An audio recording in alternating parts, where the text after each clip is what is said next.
Добрый день, дорогие друзья! Это уроки истории с Тамарой Дельман. Сегодня будем говорить о Карибском кризисе, о страшном Карибском кризисе, который поставил весь мир на грань ядерной войны. Спасибо нашим спонсорам на YouTube, спасибо нашим патронам на Патреоне, спасибо тем, кто жертвует средства на платформе Boosty. Без вашей помощи нас бы не было, мы бы просто не справились. И просьба ко всем, пожалуйста, ставьте лайки, пожалуйста, подписывайтесь на наш канал. Это очень поможет продвижению наших уроков. О них узнает много людей. А если вы это уже сделали, не забудьте нажать на колокольчик, и тогда вы не пропустите новые выпуски. Наверное, сегодня не надо объяснять, к сожалению, почему мы выбрали Карибский кризис как тему лекции. Те жуткие разговоры, которые сегодня регулярно возникают о возможности ядерного удара, о возможности атомной войны, естественно, они вызывают ужас у всех нормальных людей, но, естественно, они вызывают желание вспомнить ту, слава богу, в общем, единственную ситуацию, когда мир, почти скатился в эту пропасть. Были разные еще кризисы, но вот так близко к началу войны никогда еще не подходили. Так что поговорим о Карибском кризисе и о том, как он был разрешен. Я, готовясь к сегодняшней лекции, поняла вдруг такую вещь, что я как историк знаю прекрасно, какая опасность нависла над человечеством осенью 1962 года. А вот я как человек не ощущала этой опасности. Я была совсем маленькая в это время, и сама я не помню событий, связанных с Карибским кризисом. Но какие-то другие важные события, что в Советском Союзе, что в мире, которые происходили в 60-е годы, я помню не только потому, что, может быть, они вот где-то там запечатлелись у меня в памяти. Я помню, потому что их взрослые потом вспоминали.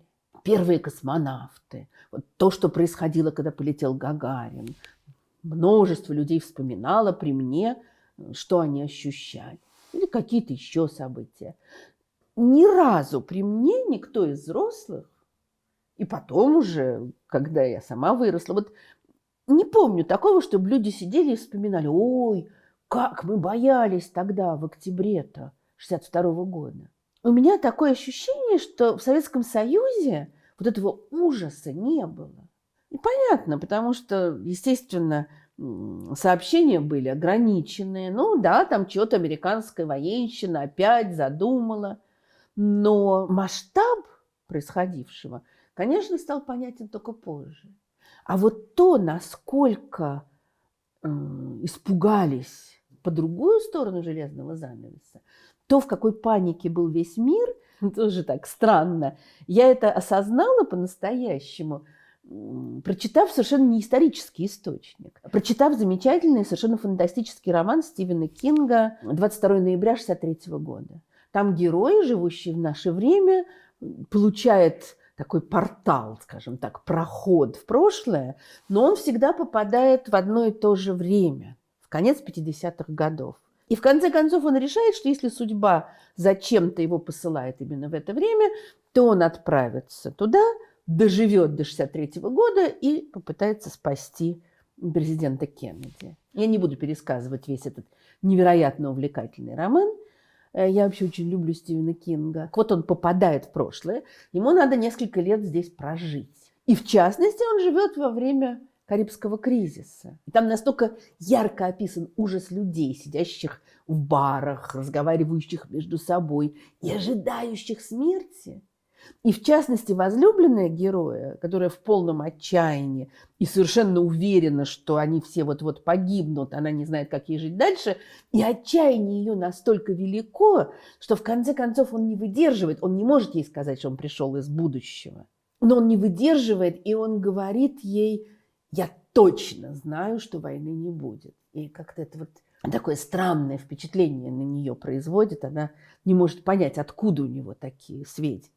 Если перейти уже к более историческим воспоминаниям, то как раз западный мир оставил много очень ярких воспоминаний о том, какой творился ужас, как создавали убежища, как копали какие-то ямы во дворе, думая укрыться там, как прощались, считая, что все, конец всему. Автор одной книги об истории Карибского кризиса, англичанин, который в этот момент учился в школе, он вспоминает, как в их класс вошел учитель истории и сказал: «Я не понимаю, почему я вообще трачу время на то, чтобы преподавать вам историю, когда в это же время на следующей неделе мы все будем мертвы». Может быть, конечно, это был у него такой способ привлечь внимание учеников, но, скорее всего, он действительно ощущал что-то в этом роде. Вот это вот приближение страшного суда, приближение конца света ощущалось очень остро. Ну, наверное, в любом случае такие вещи остро переживаются. Но это было тем острее, если вспомнить, что предыдущие, уже почти 10 лет, мир, в общем, шел постепенно к какому-то, казалось бы, примирению, успокоению.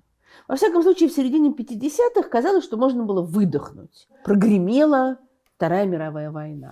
После нее началась Холодная война. Началось противостояние Советского Союза и Соединенных Штатов, противостояние двух лагерей, которое, слава богу, до войны не доходило. Хотя был Берлинский кризис 1948 года, когда тоже казалось, что вот-вот-вот будет война. Не произошло, слава богу. Но стоит вспомнить, что в 1948-1949 годах, когда он разворачивался, у Советского Союза атомного оружия еще не было. Его изготовление шло полным ходом, но к тому моменту атомная бомба была только у Америки. Следующий, конечно, тоже такой кризис, вот почти развязавший мировую войну, это начало Корейской войны в 1950 году. Вот здесь уже и у Америки, и у Советского Союза есть атомное оружие. И здесь, конечно, на первом плане сражение между войсками Северной Кореи и Южной Кореи, но всем понятно, что за Южной Кореей стоят американцы, которые, собственно, и будут помогать им под флагом ООН, а за Северной Кореей стоит Советский Союз и Китай.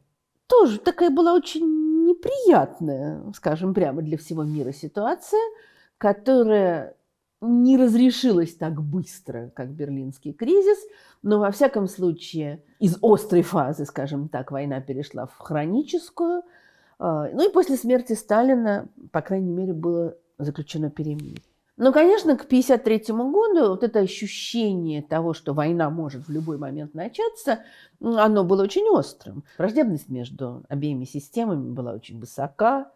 Мы можем вспомнить борьбу с космополитизмом, борьбу с низкопоклонством перед Западом в Советском Союзе, когда все западное отрицалось, считалось, что оттуда идет только вред, только враждебное что-то. Ну, кстати, Запад, в общем, отвечал примерно такими же ощущениями. И охота на ведьм, которую в Америке развязал сенатор Маккарти, в общем, возникла тоже не случайно. На каждом углу видели коммунистического шпиона. А дальше хрущевской оттепель. Вроде бы все становится тише, все становится мягче. Во время 20-го съезда, который мы сегодня вспоминаем прежде всего, потому что на нем Хрущев осудил культ личности, но вообще-то до этого там тоже были сказаны разные интересные вещи, и в частности, впервые за много-много лет, ну, в общем-то, по-настоящему просто впервые, были произнесены слова о мирном сосуществовании. Предполагалась вроде бы очень простая мысль, сегодня кажущаяся нормальной, что страны с разным политическим устройством, с разным общественным строем, как тогда говорилось, что они могут сосуществовать, что они не обязательно должны воевать между собой. Вот эта простая мысль для 1956 года была совершенно революционной. И, конечно, миллионы людей в разных странах вздохнули, сказали, какое счастье. Мы будем бороться за мир, война не является неизбежной. Во второй половине 50-х вроде бы можно выдохнуть. Советский Союз открывает для себя, хоть чуть-чуть чуть-чуть, но открывает для себя западный мир. Западный мир открывает для себя Советский Союз.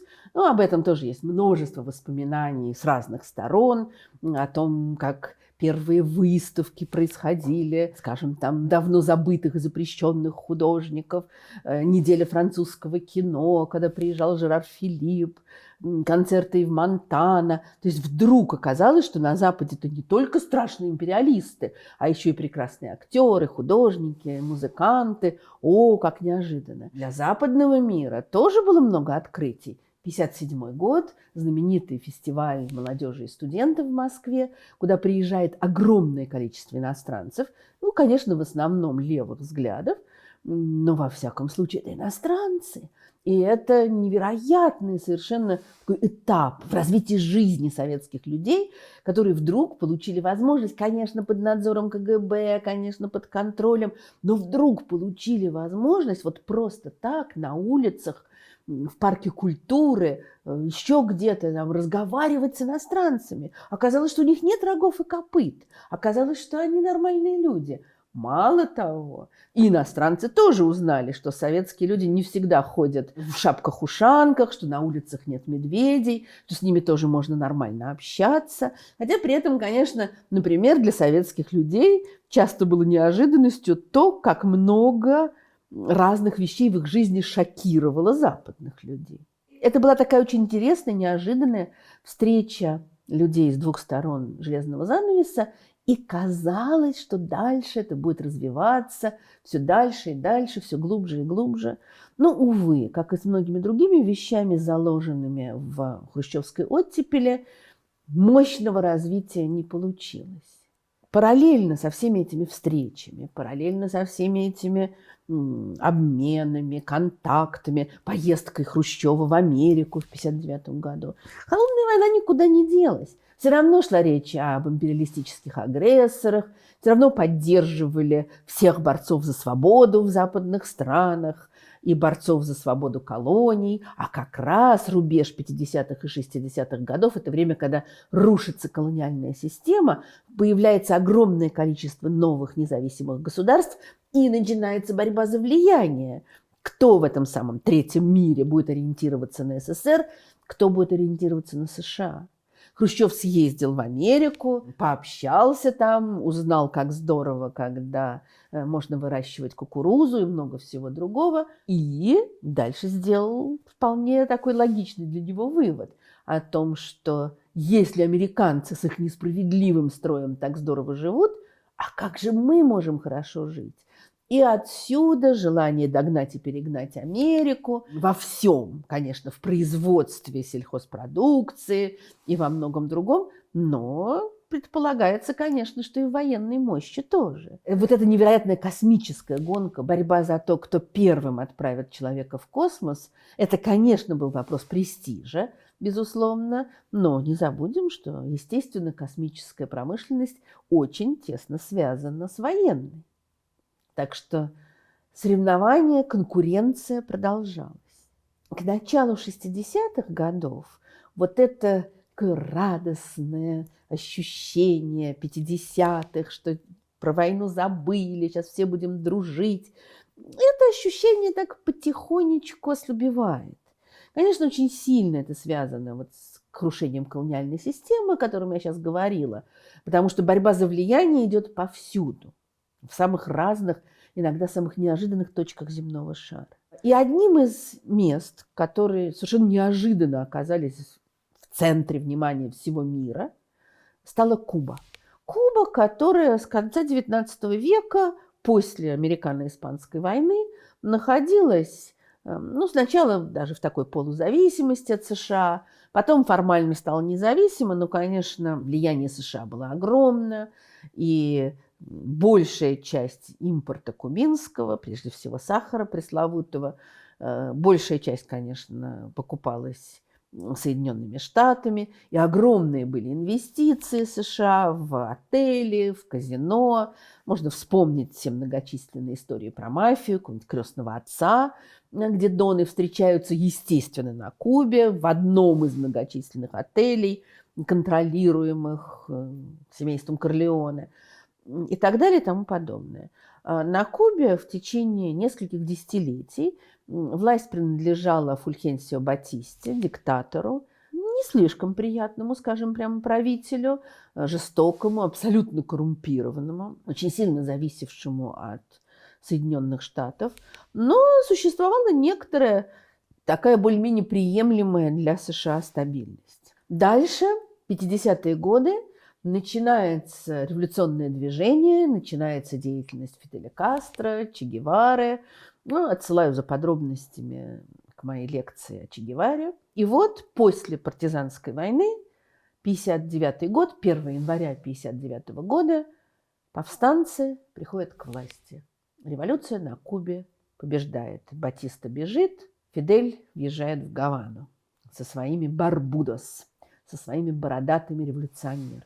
Это произвело, конечно, сильнейшее впечатление на весь мир, огромное впечатление на Латинскую Америку, большая радость в Советском Союзе, где, конечно, довольно долго кубинская революция была окружена таким романтическим флером. Вон там какие революционеры, эти красавцы, бородатые, молодые, не то что наши зануды, скучные, в пиджаках своих старички, а вот там как здорово, вот она, романтика революции. Конечно, Соединенным Штатам совсем не понравилось, что у них буквально под боком оказалось маленькое, но очень революционное, воинственно настроенное государство. Президент Эйзенхауэр, который в это время возглавляет Соединенные Штаты, совершенно был этим недоволен, поэтому он поддержал идею вторжения на Кубу, но вторжение не силами, конечно же, американских войск, а решено было помочь кубинским иммигрантам, иммигрантов было много,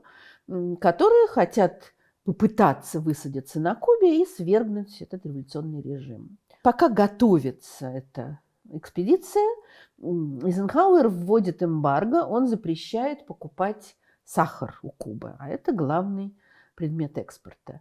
Но у Кубы есть другие партнеры, которые жаждут помочь новому государству.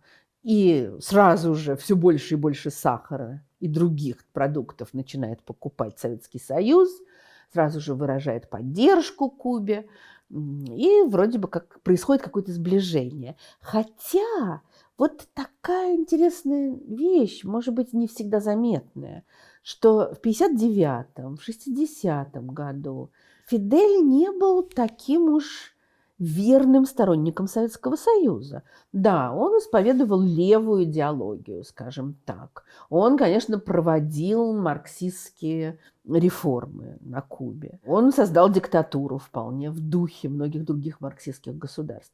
Но при этом, он как человек, всегда стремившийся к независимости, к собственной независимости, независимости своей страны, он вообще-то не хотел во всем подчиняться Советскому Союзу. Он хотел быть сам себе хозяином.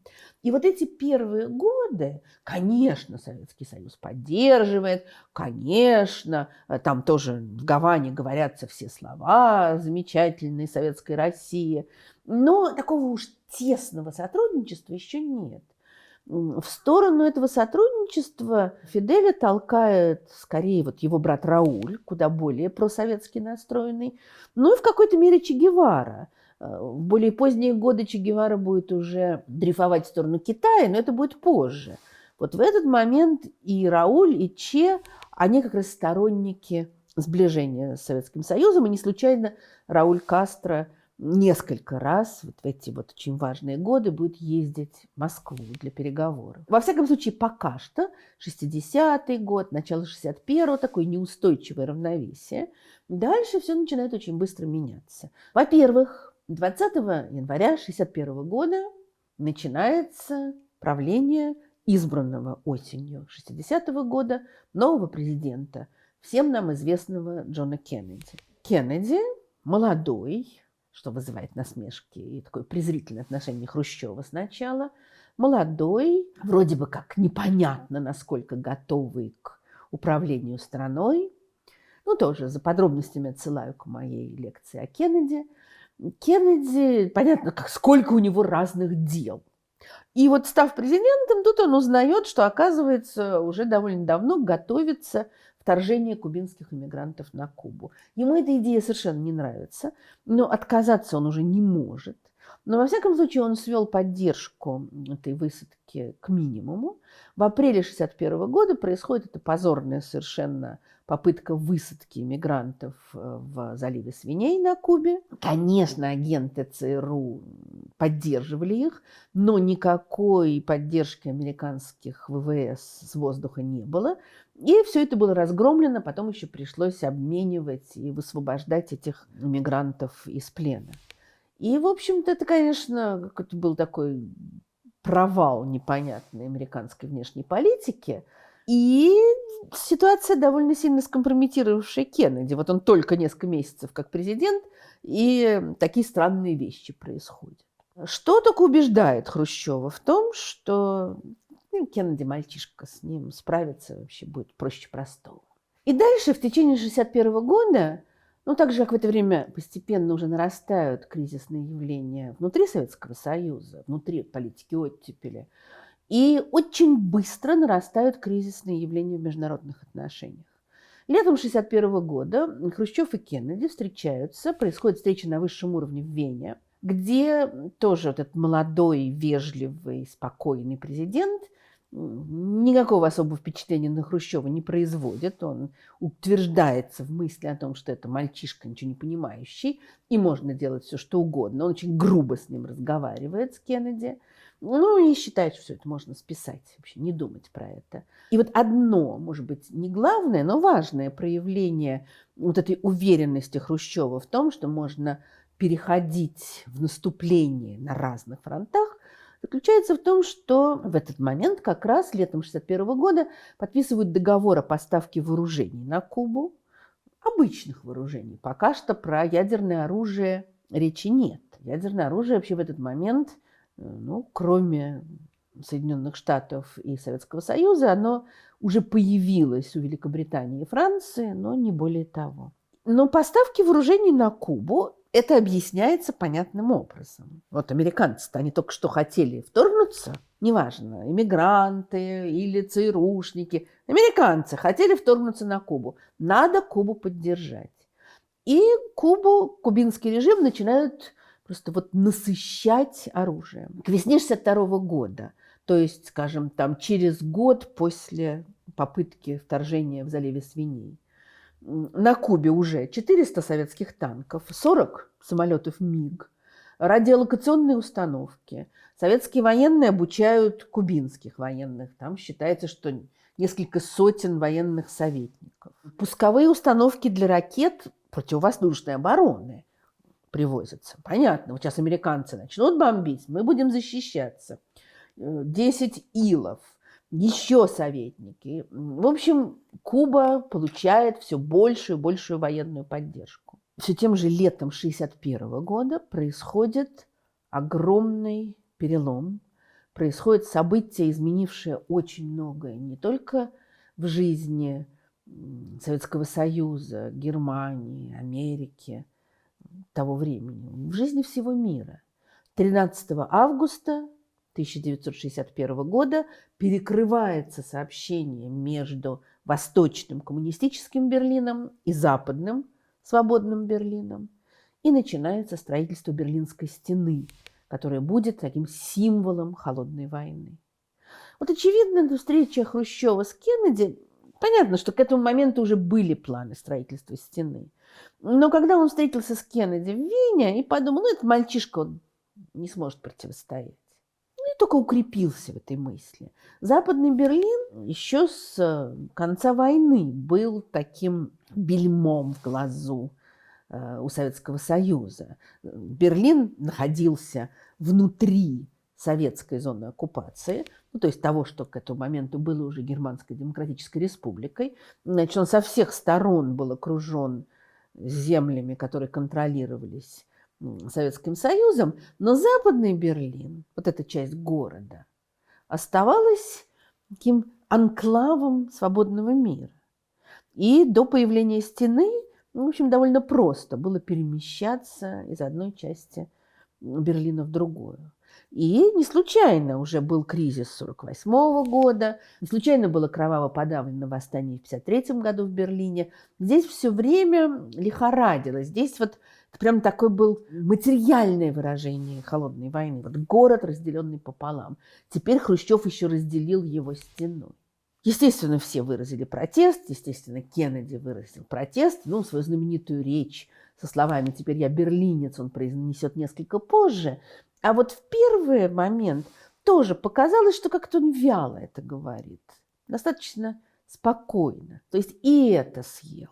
Ну, ничего. Можно действовать и дальше. Дальше обстановка накаляется с каждым месяцем. В течение второй половины 1961 года несколько раз Фидель Кастро говорил о том, что он не просто левых взглядов придерживается, а что он коммунист, что он марксист-ленинец. И это, ну, то, что тоже сегодня кажется как бы само собой разумеющимся, тогда это было чем-то новым. Одно дело, ну да, сверг Батисту, какую-то такую левую диктатурочку устанавливает, но вот с конца 1961 года Кастро все больше говорит о своей ориентации на Советский Союз. И это, конечно, было очень важным изменением. В 1962 году, во-первых, Кеннеди вводит уже полное эмбарго на торговлю с Кубой, и контакты с островом Свободы совершенно прерываются. И, конечно, это еще один удар по кубинской экономике. Ну, скажем прямо, что она разваливалась и без этого эмбарго. Экономикой кубинской руководил Че Гевара, бедняга, который ничего в экономике не понимал.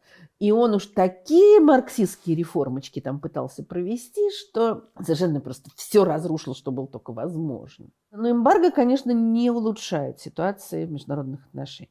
Ну и, скажем, вот уже в течение второй половины 1961 года, в начале 1962 очень хорошо видно, как отношения портятся все больше и больше. Принимается решение о размещении ракет средней дальности, которые снабжены ядерными боеголовками, о размещении их в Турции. Неприятное, конечно, для Советского Союза решение, но еще и в Турции. Ракеты, кстати, вот эти вот американские ракеты в Турции, эти Юпитеры, были довольно устаревшими, но все-таки с ядерными боеголовками. И получалось, что вокруг Советского Союза такое кольцо, как это воспринимали советские аналитики. ФРГ, Италия, Турция, Япония. То есть теоретически есть возможность с разных сторон нанести атомный удар. Что, конечно, никому не нравилось, безусловно. Хрущев говорил одному из американских представителей: вот, тут столько народу шумит из-за того, что мы помогаем Кубе. Речь еще не идет о ядерном вооружении, просто вооружение. Но вы же помогаете Японии. Вот я недавно прочитал, что вы разместили ракеты с атомными боеголовками на японской территории. И вряд ли это то, в чем нуждаются японцы. То теперь Кастро к нам приходит, просит о помощи, и мы даем ему то, что ему нужно для обороны. Вот это будет очень важная вещь, которая постоянно, до последних дней кризиса, будет повторяться и развиваться. Советский Союз поддерживает Кубу, потому что Кубе надо защищаться. Вот пытались уже влезть на нее, объявили эмбарго к тому же. Мы будем поддерживать, мы будем им помогать обороняться. Только обороняться. Мы мирные люди, но наш бронепоезд, как всегда, известное дело, готов. В результате, очевидно, в мае было принято решение, во многом, похоже на то, что во многом под давлением военных советских, было принято решение о том, что надо разместить ракеты на Кубе. И понятно, насколько это выгодно Советскому Союзу, потому что с советской территории, ну, разве что с Дальнего Востока можно было обстрелять, там, предположим, Аляску. А Куба давала возможность нанести удар по самым богатым, самым населенным, самым важным частям Соединенных Штатов, и удар нанести очень быстро. Это решение, судя по всему, довольно долго о нем не знали дипломаты, потому что МИД не проинформировали.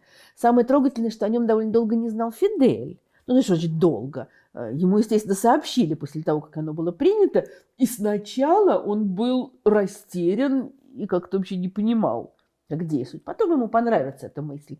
Но вот первая реакция – ой, ну, действительно, это казалось чем-то совершенно невозможным. Но решено превратить Кубу в такую неприступную крепость и, конечно же, превратить Кубу в возможный форпост будущего нападения.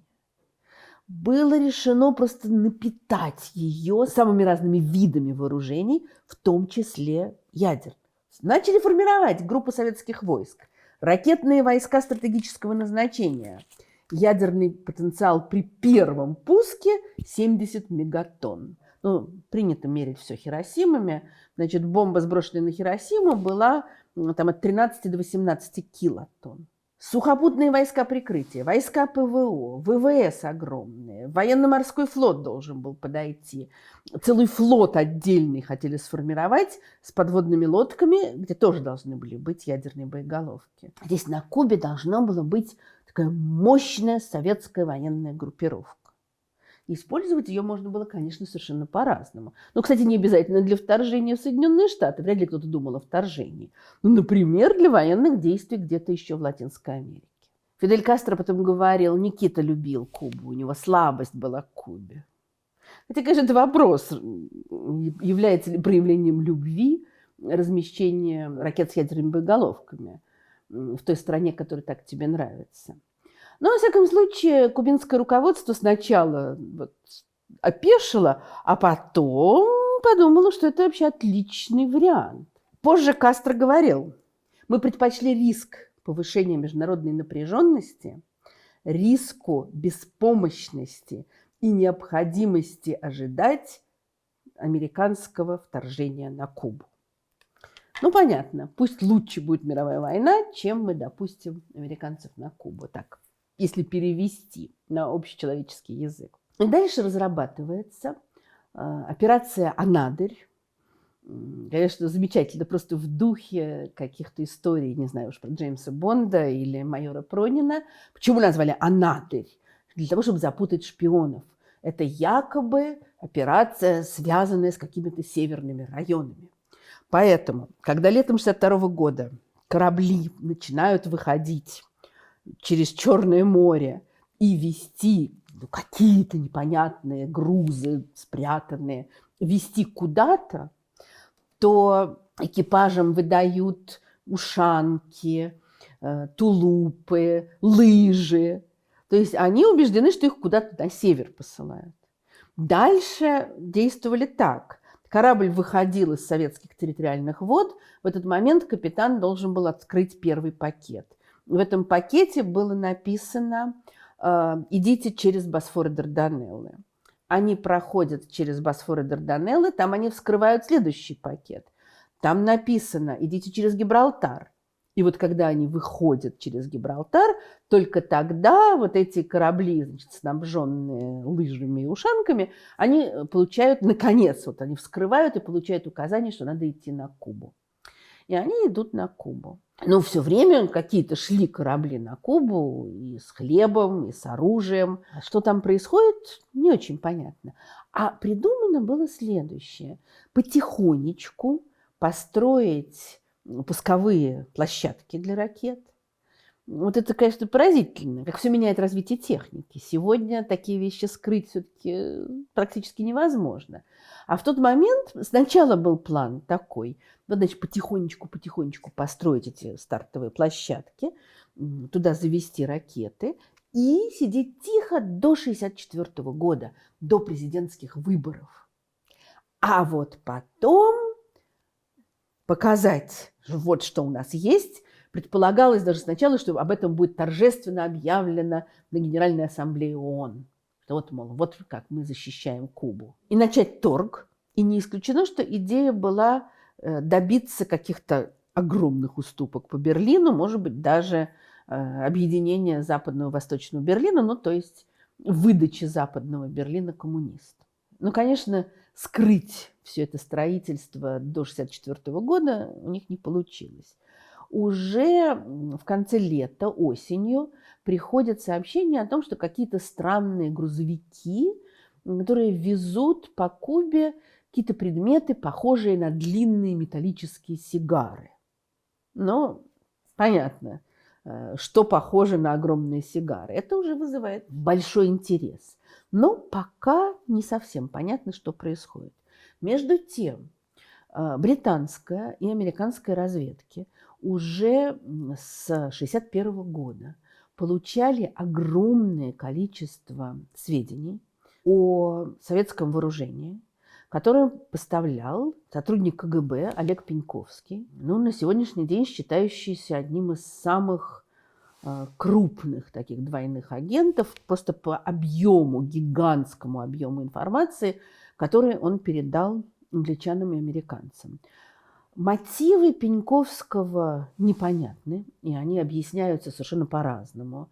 Желание наживы, желание власти какой-то над миром, желание просто перебежать, в конце концов, в западный мир, идейные соображения. Тут разброс огромный совершенно.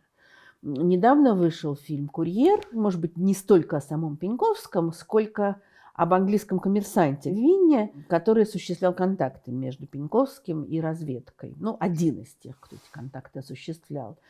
И там замечательно совершенно Гревилла Винна играет Бенедикт Камбербэтч, а Пеньковского играет Мераб Нинидзе. И, оба прекрасных актера играют совершенно поразительно. Но там такая романтическая, в общем, версия, что оба они, попросту говоря, хотят спасти мир. Это вполне возможная версия, но она одна из многих. Мотивы Пеньковского, увы, мы уже никогда не узнаем, потому что Пеньковский был расстрелян. Но это произойдет позже. Пока что он поставляет огромное количество секретных документов. Другой знаменитый двойной агент Олег Гордеевский писал о Пеньковском. Это был единственный серьезный источник в Советском Союзе у Запада, который рассказал всю подноготную ракетного кризиса на Кубе в 1962 году и берлинского кризиса 1961 года. Он назвал точные цифры, какого типа ракеты, сколько ядерных боеголовок, сколько их размещено на Кубе, на что готов Хрущев, куда ведет хрущевский авантюризм. Недавно вышла книга в издательстве «Альпина», перевод на русский язык британского такого аналитика разведки Дэвида Оманда, который называется «Прицельное мышление. Принятие решений по методикам британских спецслужб».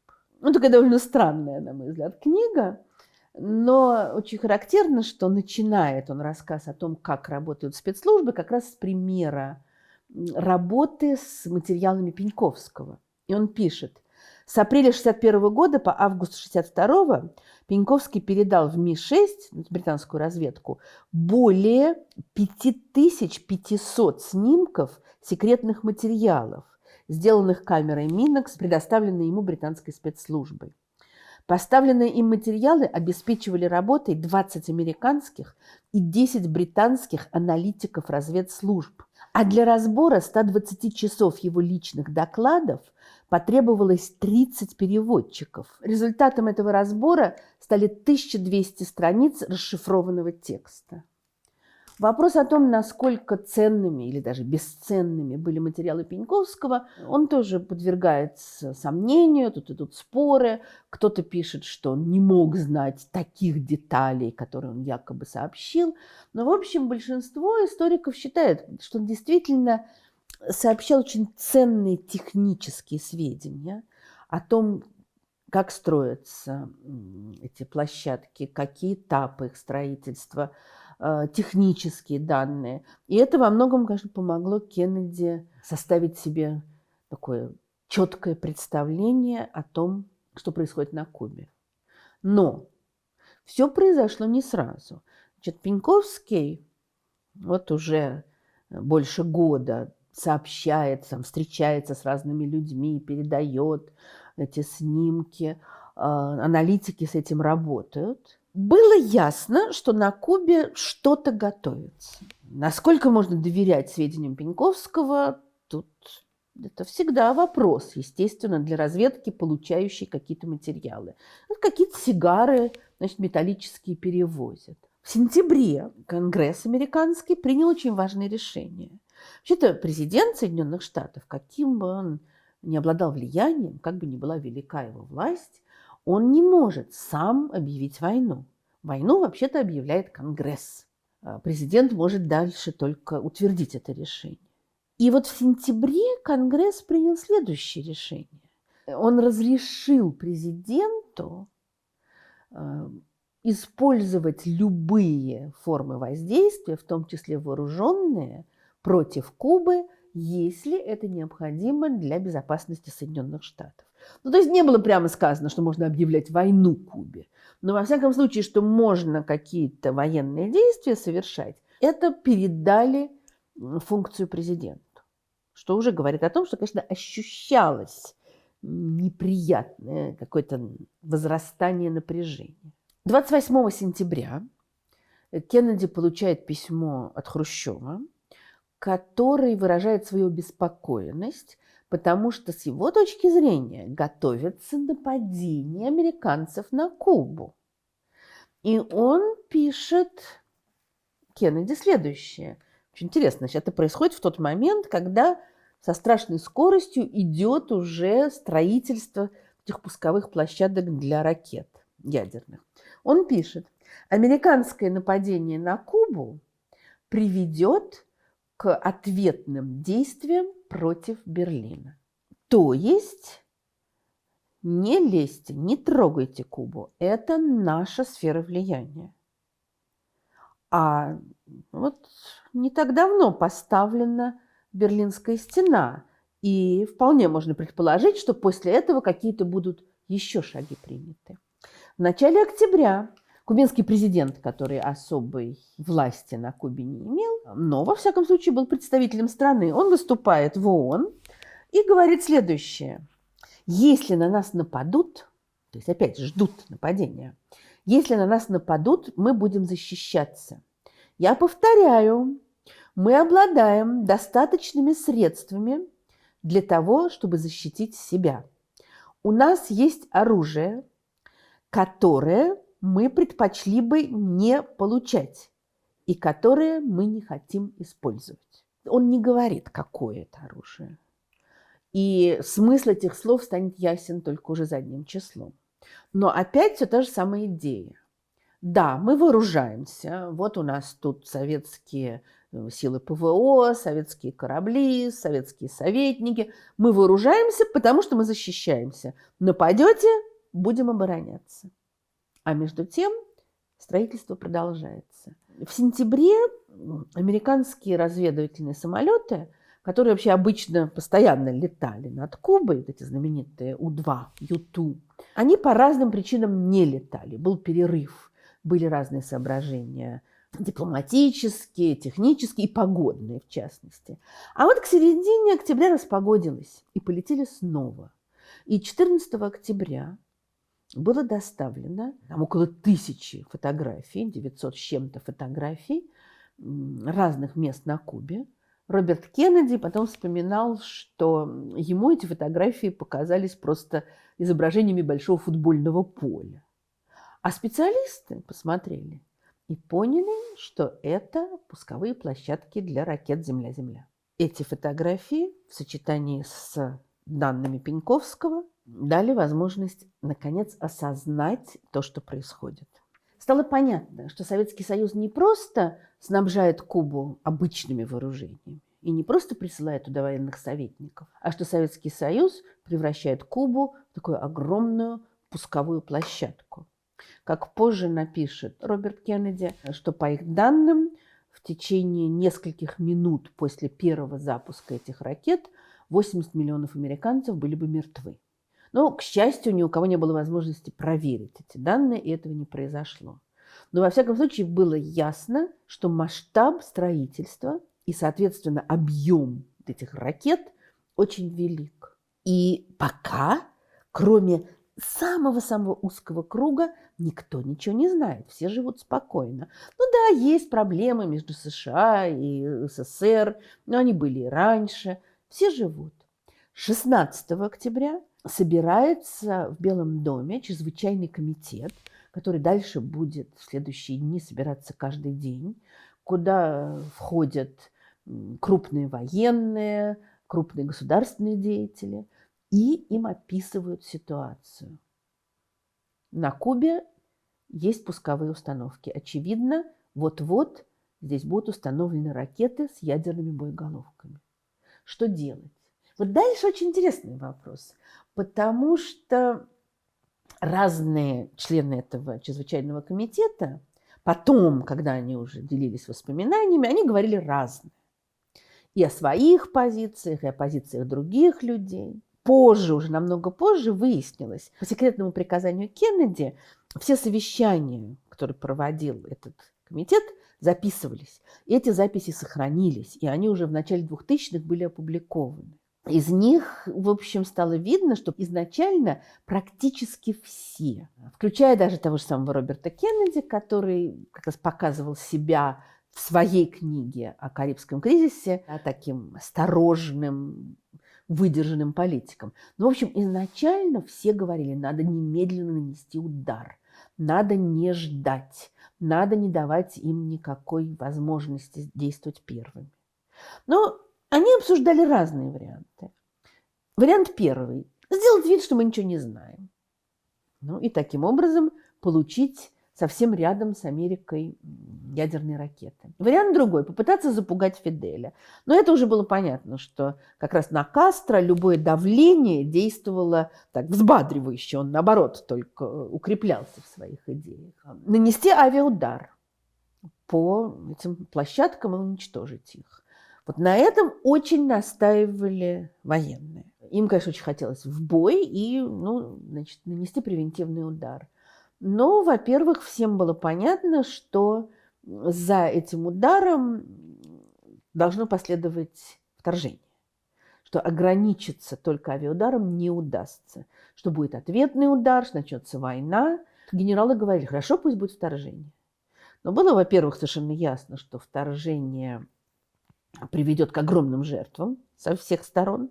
А когда выясняется, что здесь есть ядерные боеголовки, это значит, что вторжение может привести к мировой войне. Как быть? И вот постепенно начинает все чаще звучать слово «блокада». Пусковые установки есть, а самих ракет еще нет.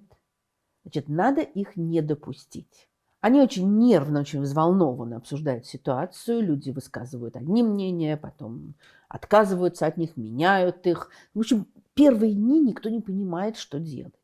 Много позже Артур Шлезингер, Шлезинджер, как иногда это произносит фамилию, один из ближайших помощников советников Кеннеди, написал следующее, что если фиаско в заливе свиней и научила чему-то президента, то это не доверять объединенным начальникам штабов, то есть военному командованию, и их воинственным рекомендациям. То есть Кеннеди прекрасно понимает, что быстрые воинственные действия, скорее всего, приведут к катастрофе, причем к катастрофе в мировом масштабе.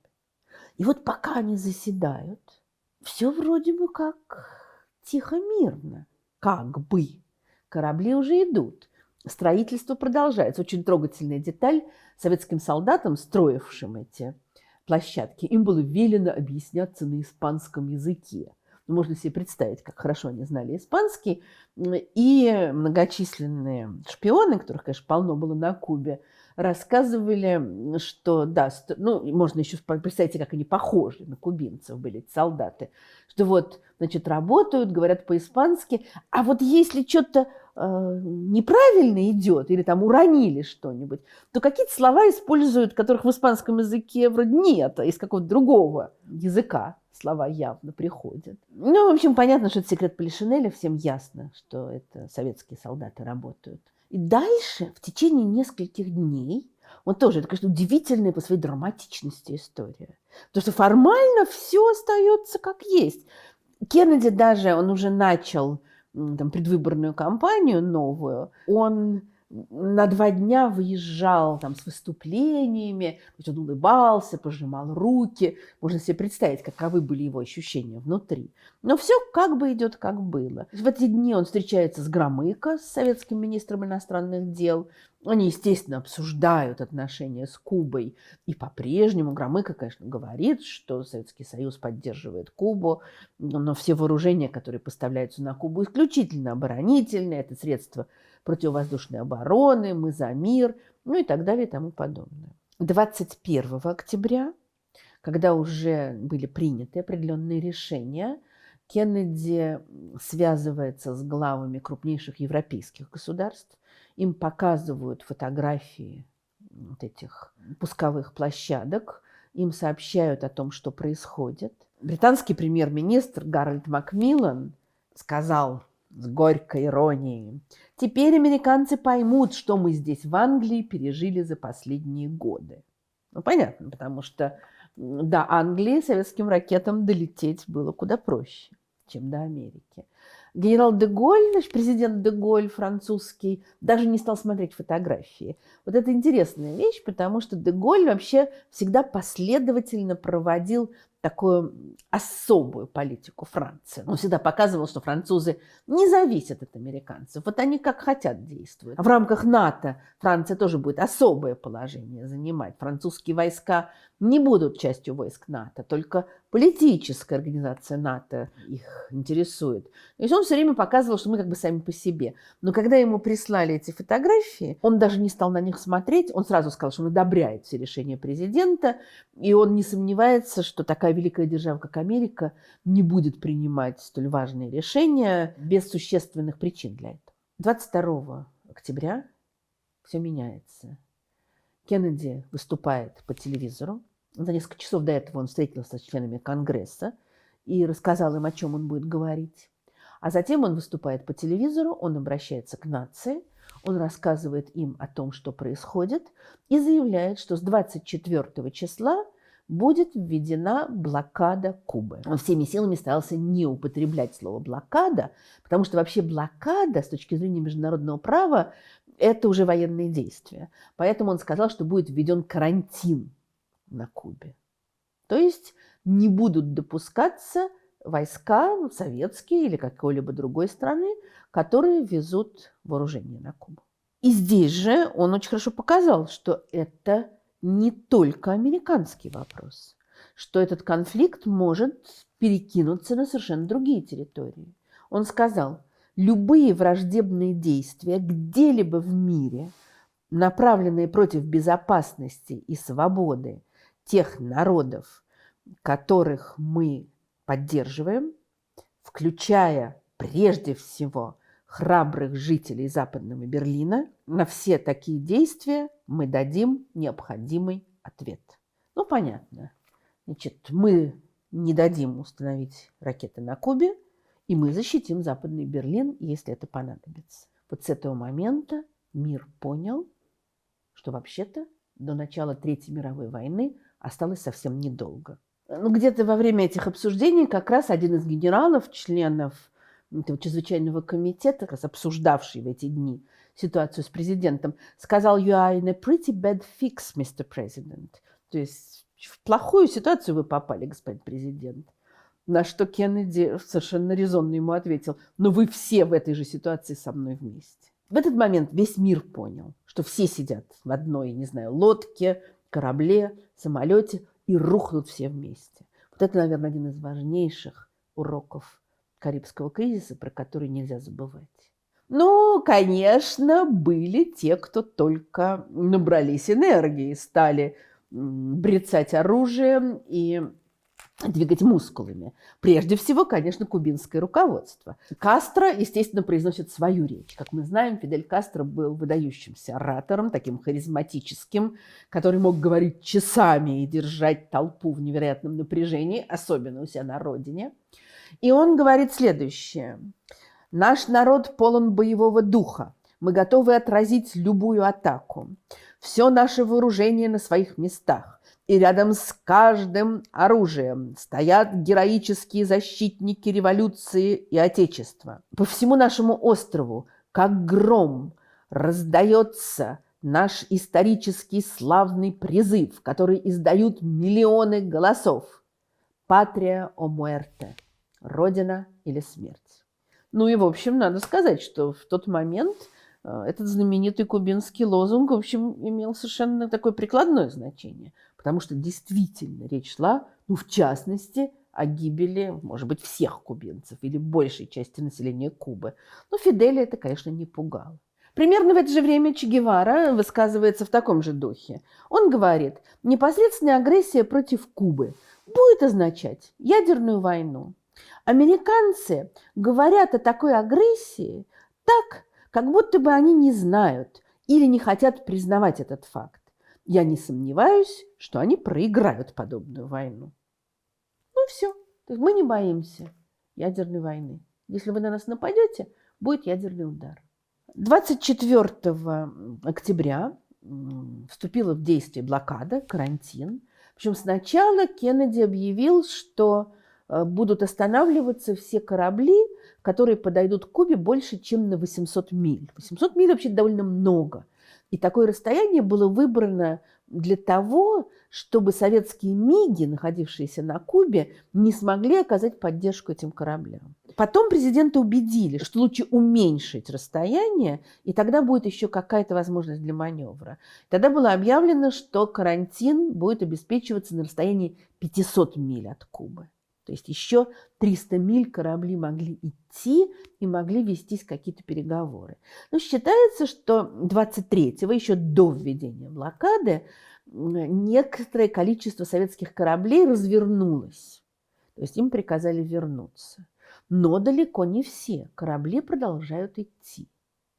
И вот эти дни, наверное, с 22-го, когда было объявлено, и до 27-го, когда кризис достигнет своего пика, вот это период, вот как раз, когда люди рыли убежище у себя во дворе, делали запасы на случай ядерной зимы и необходимости отсиживаться где-то, прощались друг с другом и ожидали скорой смерти.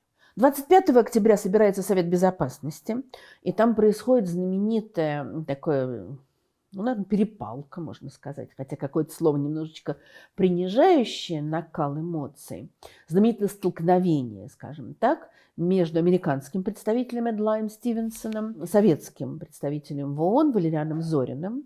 И Стивенсон очень жестко требует от Зорина ответа, есть советские ракеты на Кубе или нет. Зорин заявляет, что он не будет отвечать на вопросы, заданные в таком тоне, что он не обязан. А Стивенсон снова и снова задает этот вопрос, а затем всем собравшимся членам Совета Безопасности показывают увеличенные фотографии вот этих самых пусковых площадок. Но Совет Безопасности выражает свою беспокоенность, призывает к миру, как и многие другие в это время культурные деятели, политики, религиозные деятели. Но это, в общем, ничего не меняет. Корабли продолжают идти. И на самом деле не очень понятно, а вот как будет дальше. Вот они подойдут к этой 500-мильной границе. Их нужно будет предупредить. На каком языке? На английском. А понимают ли они? На русском, а не унизительно ли это? А если они не остановятся? Один советский танкер пропустили, потому что было понятно, что там нет вроде бы никаких ракет на нем. Обыскали иностранные суда, пропустили. Но все ждут, что будет дальше. 26 октября был повышен уровень боевой готовности американских вооруженных сил. Второй уровень, то есть первый высший, это уже непосредственно перед началом войны. Второй уровень, который ввели 26 октября, он означал в частности, что в воздух были подняты американские бомбардировщики, и они кружили как бы по сменам. То есть одна часть поднималась, затем через какое-то время они приземлялись, поднималась другая. То есть в воздухе все время находилась какая-то часть американских ВВС. Частичная мобилизация была проведена, и войска отправлялись во Флориду, туда поближе к Кубе. То есть все говорит о том, что готовится, с одной стороны, очевидно, авиаудары, а затем вторжение. И, в общем, вот в эти дни, 25-26, Кеннеди под давлением практически всех членов этого чрезвычайного комитета склоняется, мучительно, не желая этого, но он склоняется к идее вторжения. Уже начинают обсуждать конкретные вещи, и предполагается, что 30 октября, если не будет уступок, может быть, надо будет начать вторжение. Президент медлит. И надо сказать, что в разных книгах об истории Карибского кризиса разных людей называют спасителями человечества. Очень часто об этом говорят применительно к Олегу Пеньковскому, поставившему те сведения, благодаря которым Кеннеди смог оценить реальную ситуацию, реальное техническое обеспечение Советского Союза и понять, вот сколько времени еще можно давить, то есть что можно как-то еще продолжить переговоры. Пеньковский был арестован как раз 22 числа, ну, по случайному, естественно, совпадению, 22 октября, в тот самый день, когда Кеннеди объявил о блокаде будущей. Другим таким спасителем называют Эдлая Стивенсона, который как бы вот призывал с одной стороны к умеренности, а с другой влиял на общественное мнение в ООН. Но очень часто точно так же вот этим одним из спасителей называют Джона Скалли, журналиста известного американского, который такую непонятную и странную роль сыграл в развитии событий. Тут тоже, как всегда, есть разные оценки, потому что есть мнение, что вот он-то и спас, а есть мнение, что нет, ничего подобного, это все раздули. Но во всяком случае происходит следующее. 26 октября Джон Скалли, как и журналисты, естественно, всех других агентств, газет, журналов, телеканалов, чего угодно. Он был представителем крупного новостного агентства ABC. Вот он сидит, ждет очередных сообщений от Белого дома. И вдруг с ним связывается представитель советского посольства, некто Александр Фомин. Сегодня мы знаем, что его настоящая фамилия была Александр Феклисов, это был советский разведчик. Но Скалли был уже знаком с ним, он писал о политике, он общался с разными представителями советских дипломатов. Про Скалли тоже знали, что он близок к Белому дому, что он хорошо знаком с президентом, что он хорошо знаком с разными представителями Белого дома. И вот Фомин, Феклисов предлагает ему встретиться. Скалли несколько удивлен, потому что вот он уже сидит, ждет, что сейчас выйдут представители Белого дома, еще что-нибудь скажут, как он в этот момент уйдет. Но тот очень настаивает и говорит, что это очень важно. Они встречаются, и, как позже уже Скалли рассказывал, он видит, что Фомин очень возбужден, в нервном состоянии, ну, как и они все в это время. И между ними происходит примерно такой разговор. Фомин говорит: с этим надо что-то сделать. Скалли: ну, ваше правительство должно было думать об этом раньше. И вдруг Фомин говорит: может быть, есть выход. О, отвечает Скалли. И Фомин, Феклисов, говорит: есть возможность добиться такого соглашения. Советский Союз заявит, что выводит свои войска, вывозит свое оружие, и это будет сделано, а президент официально объявит, что отказывается от идеи вторжения или авиаудара. И, ну, соответственно, уровень военной тревоги будет снижен. Скалли говорит: я не знаю. Не я решаю такие дела. Фомин говорит: передайте это американскому правительству. Передайте это госсекретарю Дину Раску. Скалли, совершенно растерянный, уходит. Он связывается с Белым домом. Его принимают. Он рассказывает. Все в растерянности. Можно ли доверять Фомину? Кто это? Кто за ним стоит? Что все это значит? В этот момент получает... А там все время шла переписка между Вашингтоном и Москвой, как бы между Кеннеди и Хрущевым. И вечером этого дня приходит очень эмоциональное, какое-то даже там корявое, то есть, очевидно, невычитанное сообщение от Хрущева, но из которого тоже можно сделать вывод, что вот он готов на такие уступки. Но если верить Скалли, то Дин Раск сказал ему: если это будет правдой, и вот вроде бы как это подтверждается письмом от Хрущева, если это правда, то ты получишь от меня приглашение на такой ужин, которого никогда ни один журналист еще не заслуживал. Дальше, значит, вредный Скалли через много лет вспоминает и говорил: я очень хорошо отношусь к Дину Раску, и мы потом очень долго еще сотрудничали с ним, но это был последний раз, когда я слышал об этом ужине. Ну, оставляем на совести американского госсекретаря. Дальше Значит, вроде бы как все взбодрились. Похоже, что Советский Союз идет на уступки. Только они так как-то немножечко успокоились, наступает 27 октября. Вот 27 октября, конечно, самый страшный день Карибского кризиса, когда все буквально висело на волоске, и когда казалось, что все, уже ничего невозможно. Происходит множество самых разных событий. Во-первых, самолеты-то Юту продолжают летать, продолжают фотографировать. И вот разведка сообщает, что, по их сведениям, все пусковые площадки достроены. Все, готово. Осталось только установить ракеты. Уже неприятно. Дальше приходит сообщение, что один из американских самолетов, за штурвалом которого сидел пилот Рудольф Андерсон, был сбит. Пилот погиб. Так и непонятно до сегодняшнего дня, кто отдал этот приказ. Хрущев говорил своему сыну, что это кубинцы сбили.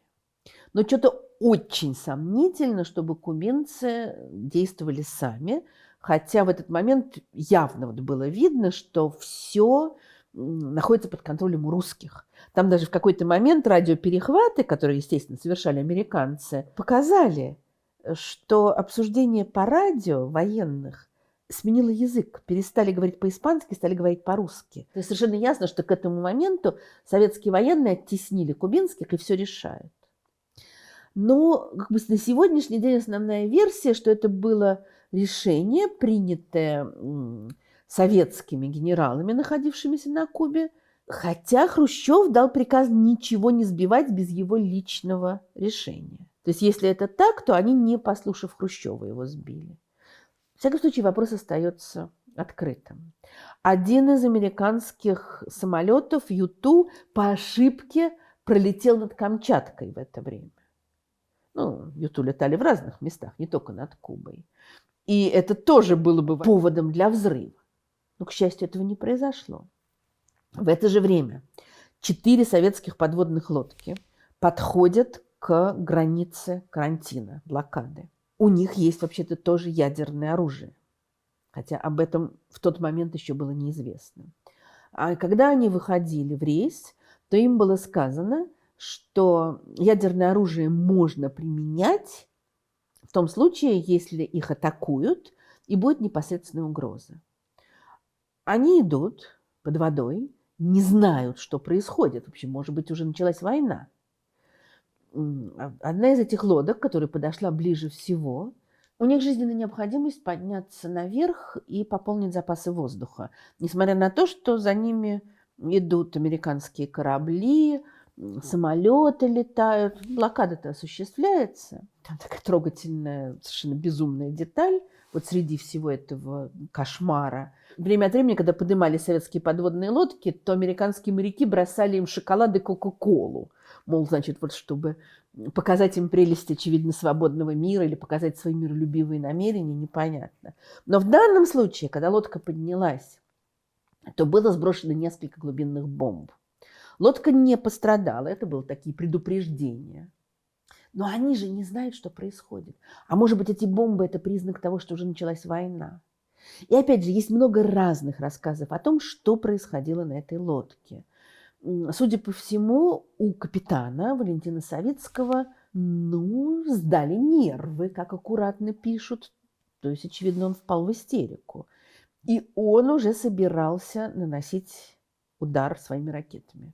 И вот еще один человек, претендующий тоже на звание спасителя мира, это капитан 2-го ранга Василий Архипов, который был здесь тоже на лодке, и он был старшим по званию.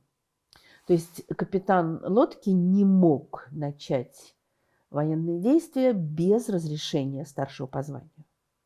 И Архипов не позволил ему это сделать, хотя вроде бы формально можно было, но он не позволил, они набрали воздух, они спустились под воду, и им дали уйти. Потому что, конечно, если бы с этой лодки был произведен выстрел, война бы, очевидно, началась. Во всяком случае, им бы ответили, и как бы дальше все развивалось, неясно. Вот 27-е – это, конечно, самый пик. В этот момент Хрущев получает письмо от Фиделя Кастро, но письмо было отправлено еще 26-го, пришло 27-го, в котором Фидель Хотя понимает же, что про его страну, про его народ идет речь. Он призывает самые жесткие меры для отражения агрессии принять, ну, то есть нанести удар. В этот же день правительство Соединенных Штатов отправляет письмо в ООН, в котором предупреждает всех о том, что обстановка приближается к критической. И она действительно приближается к критической. И на фоне всего этого приходит еще одно письмо от Хрущева. Только вот они вчера решили, что, значит, можно вот договориться. Приходит еще одно письмо, и там уже новые сведения, и там уже новые условия. И там говорится о том, что вот давайте мы выведем наши ракеты, а вы выведете ракеты свои из Италии и Турции. То есть это уже совершенно новый договор. Скали снова встречался с Фоминым, они снова что-то обсуждали. Фомин тоже был совершенно потрясен, потому что он ни про какое это письмо ничего не знал. Но он еще опять подтверждает вот эту вот их готовность убрать ракеты без всякой Турции, если просто США пообещает, что не будет вторжения. И вот Кеннеди должен решить. Значит, с одной стороны, все напрягается, и речь идет о том, что вот уже 30-го наносить удар. С другой стороны, вроде бы есть предложение, которое, значит, этот, понятно, что не совсем дипломат, какой-то представитель Советского Союза им сообщил, и вроде бы это подтверждается письмом Хрущева, что, значит, Советский Союз уводит ракеты с Кубы, а Кеннеди обещает, что не будет вторжения. И довольна. А параллельно с этим есть другое письмо Хрущева, где говорится, что мы уйдем, если вы уйдете из Турции. Надо сказать, что Турция совсем не хочет, чтобы с ее территории уводили ракеты.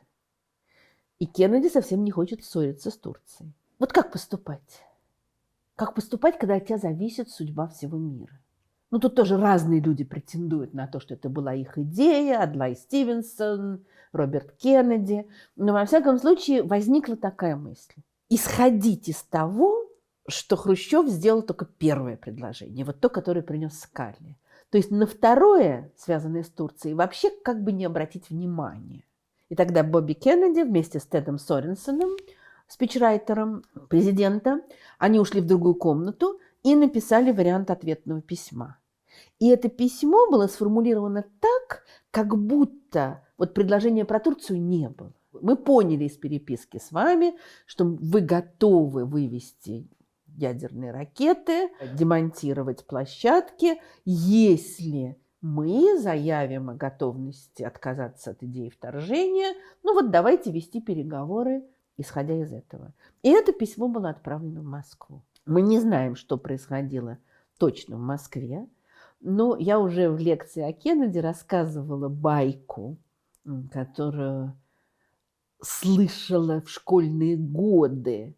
Даже, к сожалению, я не могу вспомнить, как звали этого человека, который просто почему-то оказался в Доме творчества писателей, где я с родителями была на каникулах, и который утверждал, что он спас весь мир. Потому что его версия была такова, что в этот момент Хрущев их всех собрал в МИДе или где-то там в Кремле на совещании, орал, вопил, там плевался, кричал, что он уничтожит Америку, и что якобы вот этот человек вышел вперед в тот момент, когда Хрущев там где-то переводил дыхание, и сказал: Никита Сергеевич, президент Кеннеди ушел молиться. Что сказал Хрущев? Президент Кеннеди ушел молиться. И что Хрущев якобы дико захохотал, повернулся, ушел. И вот после этого был отдан приказ развернуть корабли. У меня вызывает некоторые сомнения эта история. Мне нравится ее рассказывать, как такой вот часть устных мифов многочисленных, которые клубятся вокруг всех великих событий. Но, что интересно-то, что президент Кеннеди действительно пошел в церковь. Вот эта часть точно правдивая, эта история. И понятно, почему он пошел. Ему надо было принять страшное решение. И 28 числа стало известно, что Советский Союз принимает предложенные условия. Корабли с ракетами развернулись и не дошли до Кубы. Пусковые площадки начали демонтировать. Советские войска уже скопившиеся на Кубе стали оттуда вывозить, и в начале ноября уже практически все они были вывезены. Еще одна из легенд, что Кастро просто впал в буйство, бешенство, там мебель крушил, когда это услышал. Мне-то кажется, надо было порадоваться, но он был в совершеннейшей ярости, что такая возможность нанести удар по ненавистным империалистам была потеряна. Че Гевара, конечно, тоже был оскорблен и заявил, позже уже, если бы ракеты остались, мы бы направили их в самое сердце США, включая Нью-Йорк. О мирном сосуществовании не может идти и речи. Мы должны шагать тропой победы, даже если это будет стоить миллионов ядерных жертв. Вот все-таки остается порадоваться, что люди, готовые пожертвовать миллионами ради каких-то своих политических целей, что они в меньшинстве. И хочется надеяться, что и дальше они будут в меньшинстве, и что не они будут решать наши судьбы. Еще несколько дней, конечно, мир пребывал в напряжении. Действительно ли все решено? Действительно ли корабли уйдут? Действительно ли американцы откажутся от удара по Кубе? 29 октября, в понедельник, как всегда на британском телевидении, на одном из каналов вышла программа «Панорама» еженедельная. И когда она заканчивалась, ведущий сказал: «Надеемся быть с вами и в следующий понедельник, если, конечно, за ближайшую неделю нам с вами не придется наблюдать куда более масштабную панораму». К счастью, более масштабной панорамы не произошло. Кризис был преодолен, корабли ушли, президенту Кеннеди оставалось жить чуть больше года. Олега Пеньковского расстреляли в мае 1963 года. Гревилла Вина, который был арестован в Будапеште, в 1964 году обменяли на провалившегося знаменитого советского разведчика Конана Молодова. Этот процесс обмена очень красиво был показан в советском фильме «Мертвый сезон», где Молодова, как бы его играл Донатас Банионис, и где на мосту в ГДР идут два человека друг навстречу другу, которых меняют, так останавливаются, смотрят друг на друга и идут. Джон Скалли, конечно, ужасно хотел напечатать сразу историю этих своих переговоров. Но как он потом уже через много лет рассказал, что Кеннеди позвал его к себе и попросил, по крайней мере, 2 года ничего не публиковать. Кеннеди вообще попросил американских журналистов не ликовать слишком сильно по поводу произошедшего, чтобы дать возможность Советскому Союзу сохранить лицо. Ракеты из Турции тоже были выведены американцами, но в апреле 1963 года американцы тоже сохранили лицо. А Скалли, конечно, жаждал рассказать о своей роли. Кеннеди попросил его 2 года ничего не писать. Он сказал ему: господин президент, подумайте, у меня история, о которой любой журналист мечтает всю свою жизнь, вы просите меня подождать 2 года. Этот разговор происходил уже через год, осенью 1963 года. И, как потом рассказывал Скалли, Кеннеди сказал: знаете, сейчас предвыборная кампания, а потом мы вернемся к этому разговору. Но потом Кеннеди вернуться к этому уже не смог. И Скалли было, конечно, не до того, после того, как президент был убит. Но позже он, конечно, обо всем этом рассказывал и писал. И через много лет, когда он давал интервью очередное, его спросили, как он считает, какие уроки можно вынести из Карибского кризиса. А что он сказал? Я думаю, что кубинский кризис очень ясно продемонстрировал, что независимо от того, насколько серьезна провокация, и независимо от того, насколько дурны мотивы, которые мы приписываем Советам, необычайно важно, чтобы существовал период серьезных размышлений до того, как мы решим, что единственный выбор Соединенных Штатов – это использование всей его военной силы. Дальше он же говорит, что на самом деле он не уверен, что итоги Карибского кризиса могут быть использованы в других кризисах, потому что каждый кризис имеет свое лицо и свои особенности. в чем я с ним совершенно согласна. Но, наверное, вот эта его мысль о том, что вообще надо размышлять, прежде чем использовать силу, она относится не только к Соединенным Штатам, а ко всем. Но мне-то кажется, что главный вывод, который, очевидно, был сделан тогда и, очевидно, к которому надо возвращаться снова и снова, это то, что не надо ставить мир на грани ядерной войны. Ну и, наверное, стоит вспоминать слова Кеннеди о том, что есть одно такое сомнительное преимущество у военных. Если следовать их воинственным советам, то не останется никого, кто мог бы потом сказать им, что они неправы. Очень хочется надеяться, что и сегодня, и завтра, и послезавтра, и военные, и политики будут помнить в частности уроки Карибского кризиса, и не только его, и будут размышлять, прежде чем начинать действовать, и не будут пугать нас возможностью ядерной войны.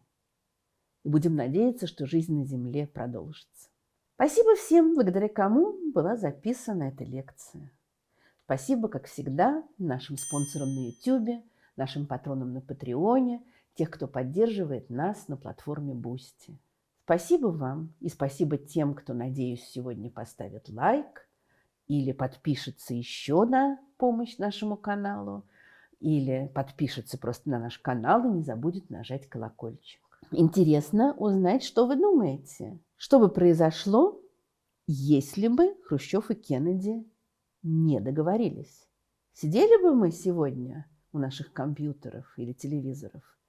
Или уже Земля прекратила бы свое существование? Жду ваших комментариев. Счастливо!